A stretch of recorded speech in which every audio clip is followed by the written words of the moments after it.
ప్రదక్షిణాలు చేసి చక్కగా పూజ చేయించుకొని మీకు కలిగినటువంటి చీర పరిమితలు వస్త్రాలు అమ్మవారికి సమర్పించరండి.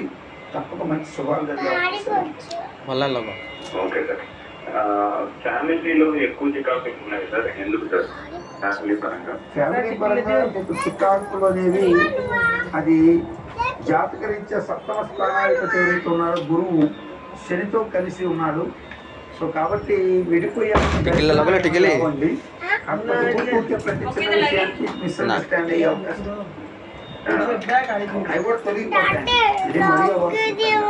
ఉద్యోగరీత్యా అయితే ఏం ప్రాబ్లం లేదు. నీకు అసలు మార్పు చేసుకోలేని పరిస్థితి. జాతకరీత్యా అయితే వేగవంతం ఖాళీగా ఉండే అవకాశం అయితే లేదు. మీరు ఒంటరిగా ఉన్న పొద్దునే దీనికి వెళ్ళకూడదు.